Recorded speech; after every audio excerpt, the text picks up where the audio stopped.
Principal Kristin Greer, I want to thank you so much for coming on the show to share your story with our viewers and our listeners.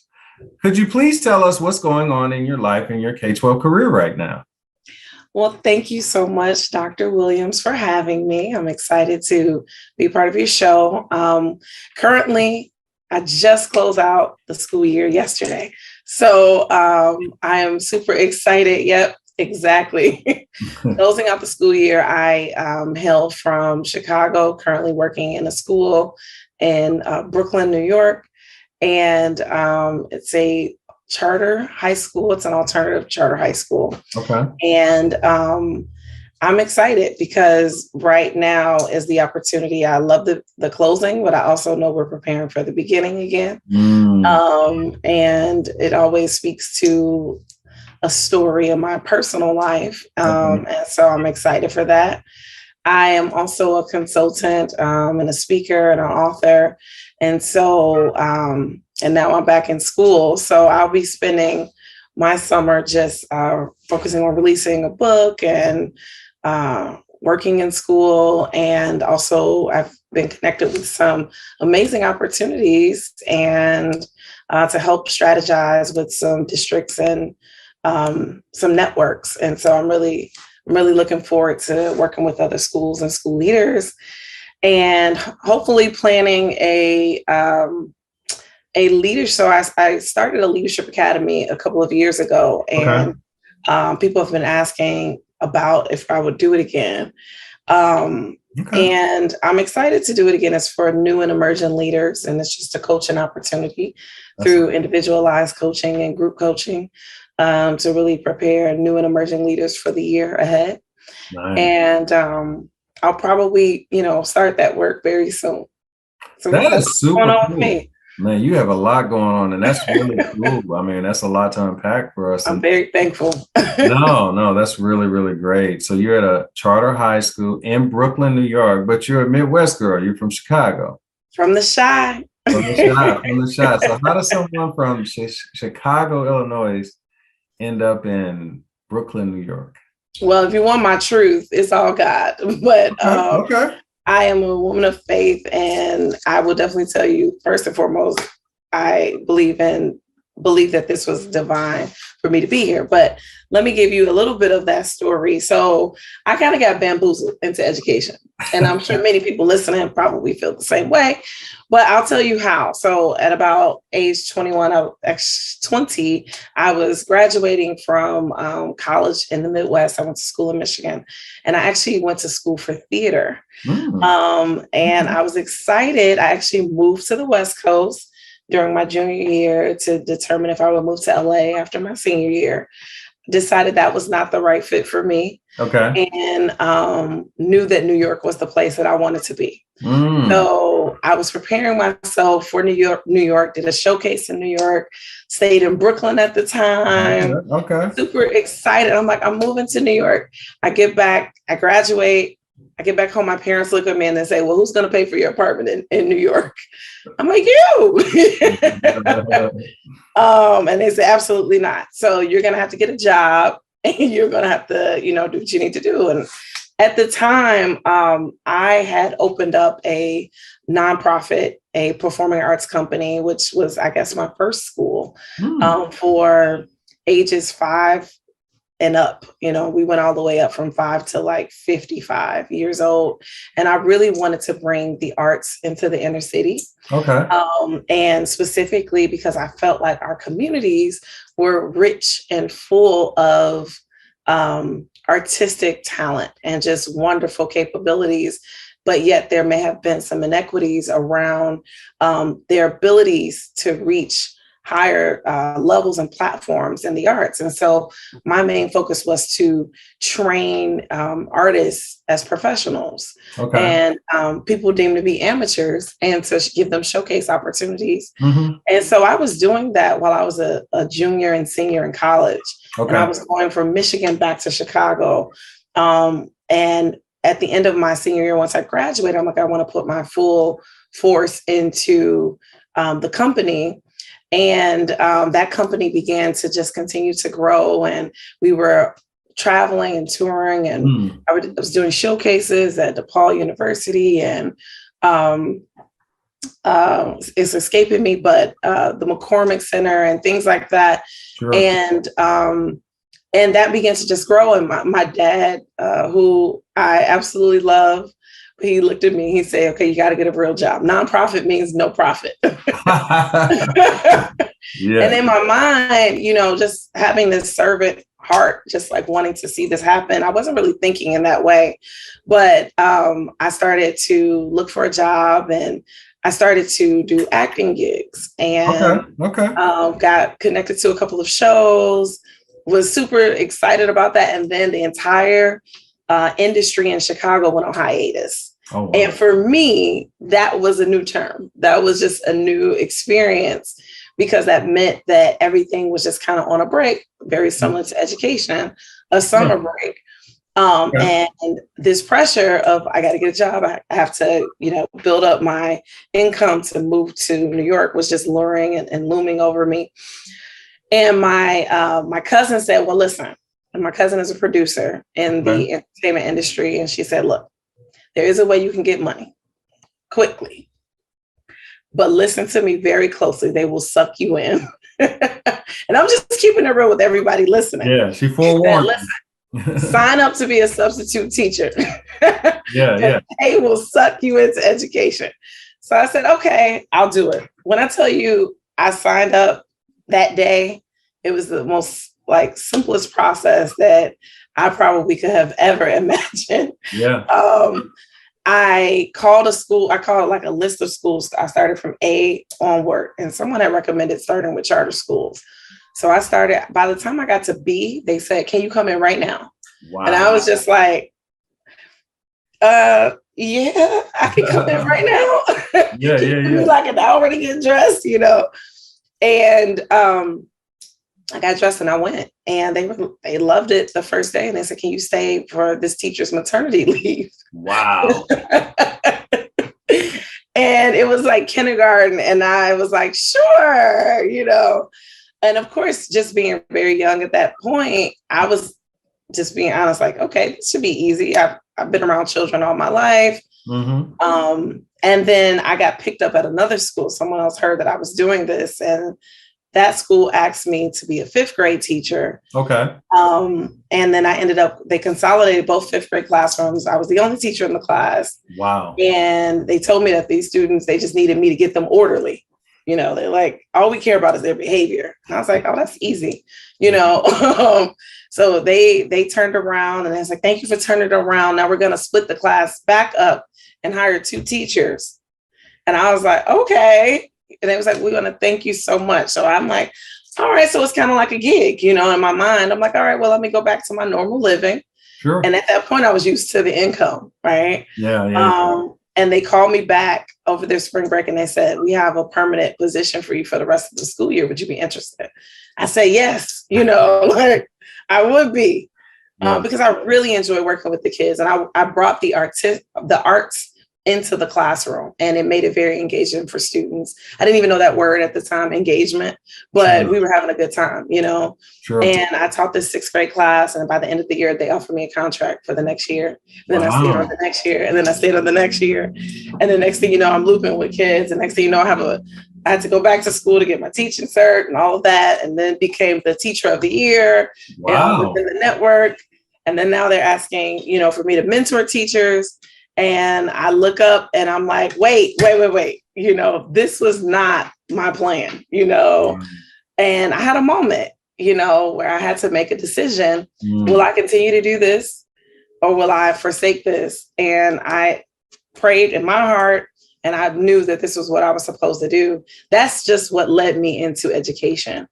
From there, I left that organization and went into alternative high school. Okay.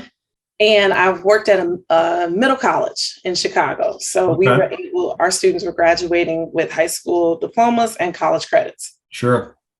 And I got the opportunity to be an assistant principal with the principal there, and coming into a turnaround experience. She had been there, I think, a year prior to me. And we ended up turning that school around from a needs improvement school to a distinguished school, which is the highest level school. And that was really great work. And then my mentor recommended me come to New York. And so I didn't go to the school she recommended, but I did some research on my own, and I came to a school in Brooklyn while being offered the school in Chicago. So it was just like a big decision point, and I made the decision. I thought that I was coming to New York for acting. Little did I know I was coming to help a disenfranchised community shine a light on the amazing students, scholars, families, and the community. And so it's been a great journey these last 7 years. That's awesome. 7 years, same school. I can imagine that it's a school of excellence now after 7 years. That's amazing. I'm sure you have plenty of stories to share about some of the successes that you've had as far as students are concerned. But when you think about your 7 years in school, what do you like most about being the principal of the current school that you're in? And what do you like least about being the principal at the school you're in? Yeah, so now what I love is my staff team. Anybody that's on this phone knows how hard it is to really get everybody on the same page. And I love the fact that I have teams of leaders. My focus has always been about leadership, transformational leadership, and really being able to develop leaders, build their capacity, and really, as a former teacher, I think there's something that we all know, there's something that happens from teaching into administration. Yeah. And it's a scary place, right? It can be.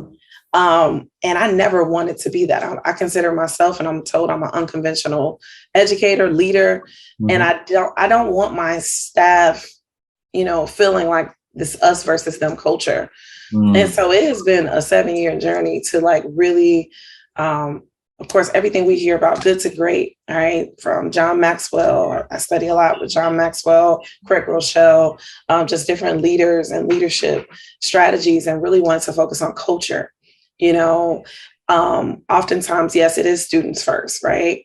But very similar to the medical industry, in order for you to be whole and well, in order for you to impact the lives of youth, you have to be in a place where you feel like you can be impactful and you feel that you are whole and well and you can provide. And it hasn't been easy. And I'm not saying that we all sit around and hold hands and sing Kumbaya, but what we are is a synergistic team. Everyone understands their role. And I work in a very, very difficult sector of education, a place where many people would not want to be in, and that's considered alternative education. And so really having the right people on board and empowering them, towards their next steps and what they want to be and how they want to impact education. And of course, making an atmosphere where we capitalize on the students first, but we also recognize that our wellness and our holistic well-being is important. So that's what I really, really like right now, is that when I look around, everybody is functioning, in the way and in the capacity that they should be. And I see growth and I see synergy. Awesome. What I least like about my current role is that every round, I say every round kind of goes higher and higher. So you continue to see things, and I'm seeing things a lot differently post-pandemic. I'm seeing a demand for a school community and schools across this country to go back to something that was ruptured through significant trauma. And I'm seeing this, and it's maybe not be everywhere, but from the educators that I speak with, and not just only in my school community, I see this need and this desire for things to go back to being the same. It's like having major surgery and someone's like, get up and run. If you had major leg surgery, get up, let's go, And I know that there is, my mom, for example, had major knee surgery. First thing they want you to do is get up, right? But they don't expect you to run. Sure. Right. Or they don't expect for your lateral movement to be the exact same as it once was before trauma. And I want to impact that space with innovation. And I least like it because oftentimes I feel very stifled in education because I don't come from an educational mindset. I come from an artistic mindset. Okay. And in the arts, we learn from everything, you know, good, bad, and indifferent. And I was told that that's what education should be. You should learn, but we don't, you know, from my experience, you know, there are a lot of times where we are not really learning, but we are sort of putting different terminology to different things, differentiation and modification and technology, 21st century, like, and all these different words. But, you know, there's a lot of massaging that needs to happen after a crisis. Sure. And like, what does it look like? We are researchers of what is happening to human behavior after a significant crisis that affected all of us at one time. Yeah, that's right. You're so right. I mean, the worldwide pandemic has impacted all of us. And I agree with you. I think, the Chinese symbol for crisis is danger on one side and opportunity on the other side. And, while, this definitely was a crisis and this definitely, had some, obvious, there were plenty of people all over the world, quite frankly, that were impacted, through the sickness related to COVID, the death related to COVID. So I'm minimizing that in any way, shape, or form. Absolutely. But I also felt like it, particularly with our industry, the education profession, this was also an opportunity. And I don't know, to your point, if we're really truly taking advantage of that opportunity, because there were a lot of things in K-12 education that were kind of broken and dysfunctional. And how do we really fix that? And I don't know if we're doing a good job of, like you said, just being innovative and thinking outside of the box. And, instead of saying, oh, let's just go back to the way things used to be, And so I agree with you in that regard. Yeah. That concerns me as well. But, also sometimes our K-12 profession gets a bad rap. So, Kristin, my question to you is, why do you believe that K-12 education is a noble profession? Because I believe the children are our future. Absolutely. Start singing like Whitney. I know. I was getting ready to sing it. But I really do. Like, I think about this little young Black girl from the inner city of Chicago, growing up in the times of the Cabrini Green era. And if you know anything about Chicago in the Cabrini Green era, it was like a significant time of violence and gang violence and drugs and just depravity. And I remember being 7 years old. I was going to a Catholic school at the time, and a young man was gunned down outside of our school. Wow. Now, in the day we live, right? Like, that's like, oh, okay, But at that time, it was such a heavy weight. And the news stations and everybody came, and Oprah even came to the school. Oh, and she did a documentary. And me and my siblings, we were actually featured in that documentary. And it was off the book, There Are No Children Here. It's a fantastic book. It's based on that. But I remember, like, that level of trauma has such a significant piece of, I guess, I'm going to say the word again, rupturing, on how I think about the longevity of my life. I remember, thinking it would be a blessing to get to my 21st birthday. Wow. Like just growing up in that environment. But then, so that sounds grim and gory, right? But there's so much beauty to this story because there were so many educators, both in the classroom and in the school environment and in a non-traditional environment, home, communities, church, just different environments that impacted and said, listen, you are going to be great. You are going to lead. You are going to do this. You're going to do that, and gave me opportunities and invested in me and gave me resources. And starting with my parents first, of course, and then leaking out into those in their circles and those that I met, and teachers and principals and, just community figures. And I think about that investment and how it's my responsibility to invest again, right? Yes. The return of investment for them is me. And for me, the return of investment is them. And I want to see them, and by them, all the kids that I've ever impacted, and the ones that I will soon impact. They haven't even been born yet, and those that will continue to be impacted beyond my living on this earth. I want to see a significant change. One of my favorite quotes in getting to education, I know it's common, but is to be the change you wish to see in the world. And not only do I want to be the change, not only do I want to see the change, but I want to help the next generation identify what is necessary in the future, because they are the ones that will be living it and will be controlling their destinies. And so for me, that's why. Now, I've fallen in love with children and working with, children back years ago. But what really took me into, just K-12 leadership, and even beyond K-12, is this idea of educating teachers and leaders and supporting them, because, like you said, there's a bad rap that comes with it, and there's an exhaustion and there's a weariness, but there are people that really, really want to do this and just need some guidance. I remember every story that I told you, my first experience in the classroom, it was like somebody throwing me in a room and locking the key and never coming back to get me out, Wow. And for someone that's coming in and not really knowing what to do and how to get it done, I probably made a lot of mistakes, right, earlier on, sure. But there were people that like just nudged me in the right ways, even if it may not have been, okay, here's a curriculum, this is how you teach a curriculum.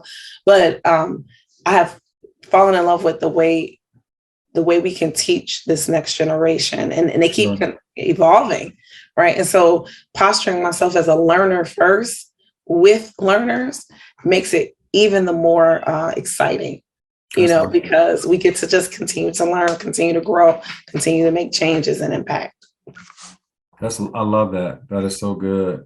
So you've been in your current school for 7 years. Mm-hmm. How long have you been in K-12 education? At least I think I'm going into my 16th or 17th year. Right. Start losing count after. I know. Like I used to count. I'm like, okay. Yeah. I don't know. But I know it's definitely 16 or 17 years. That's awesome. So, yeah. What does Kristin see herself doing long term in K-12 education? Well, there's a lot that's coming. There's a lot that's coming. This is just the beginning. When I first decided, okay, I'm going to be a teacher, I was like, okay, I love this. I was so comfortable. Every time I get comfortable and I do it well, I'm called to another level, and it's great, but it's definitely another level, of like, right. Yeah. So, right now, obviously, I love leading the school community that I'm a part of. But I've been fortunate to be asked to do other things outside of it, the traditional school environment. Okay. As I mentioned, I've developed a network of educators, and I'm looking for a global impact. But right now, we're going to start with the United States. Okay. And looking for educators right now that are interested in being a part of a network. And here's what I would like to do. Actually, the name of my company is called the Excel Educators Empowerment Network. Okay. And I want to be a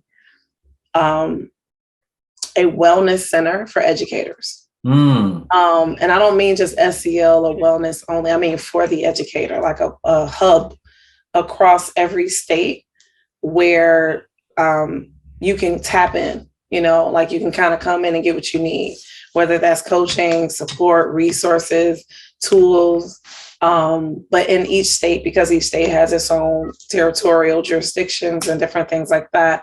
And so I'm currently looking for, educators to be a part of that network. Okay.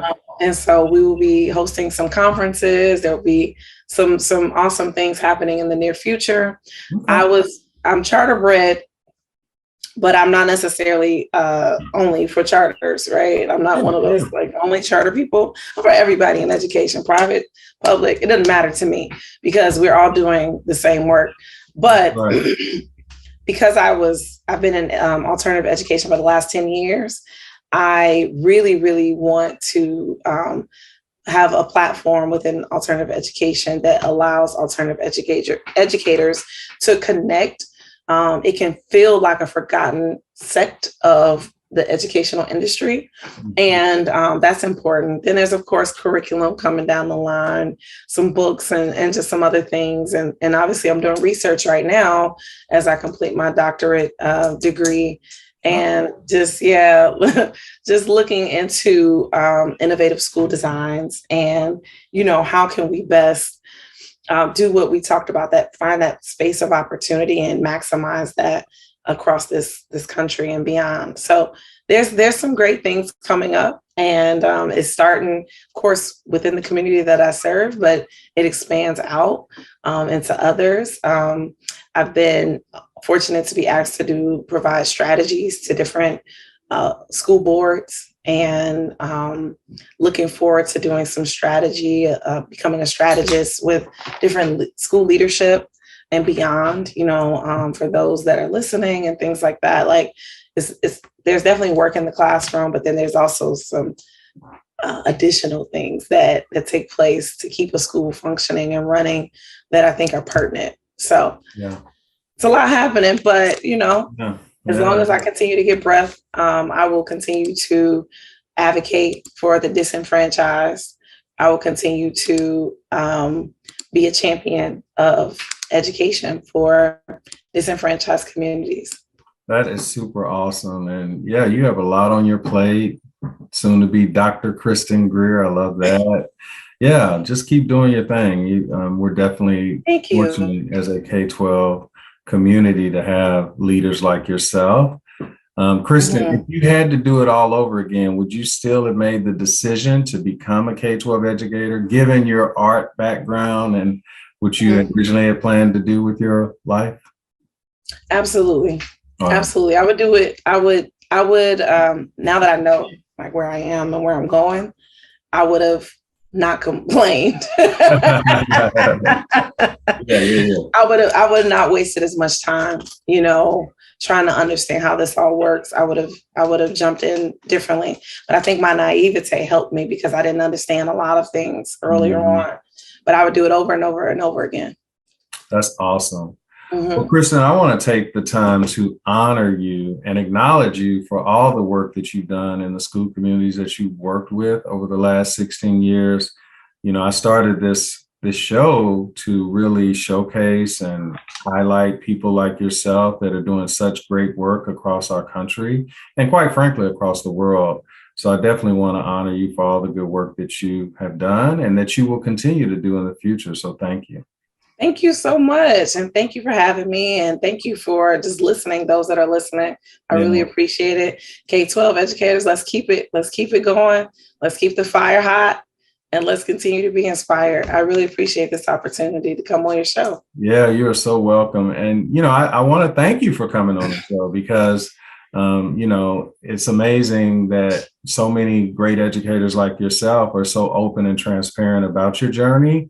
And I just know that people get value out of, hearing other people's stories. So I'm very grateful to you for coming on the show and sharing your story. But before you leave, could you give our listeners and our viewers some parting words of wisdom? Tell us how we can connect with you, and then we'll say goodbye. Okay. Well, right now, I know that this is, whenever you're listening to this, you may be going through a lot right now. I want to encourage you that the faces that you see before you or the lives that you get to impact, whether indirectly, directly, it's making a difference. It is absolutely making a difference. The confrontations that you've had to have, the challenges that you've had to endure, thinking about the next generation and the future, you are planting seeds, you are watering seeds of greatness. And I know you know this, but sometimes connecting back to that why is necessary. So I just encourage you, keep pursuing excellence in education and keep pursuing to be the change that you wish to see in the world. You can reach me multiple different ways. So first and foremost, I do have a website that you can connect with me on, Kristin Joy Greer. Greer.com. That's Kristin, Kristin, Joy, Joy, Greer, Greer.com. You can check me out there. You can connect with me on there. I'm also on Instagram at Principal Kristin Greer. On Instagram, on Facebook, Kristin J. Greer. Just type in Kristin J. Greer. You'll find me on LinkedIn, Instagram. You can even shoot me an email at Kristin at KristinJoyGreer.com. Awesome. That is so great. Well, I can tell your future is so bright, and I definitely want to, maintain, connection with you, because there's definitely greatness within you, and I'm just excited to see what your future brings and, how that's going to impact our K-12 community. So thanks again for coming on the show, and we wish you all the best. Thank you. Keep the show going. I'm excited. Absolutely. Take care. All the best.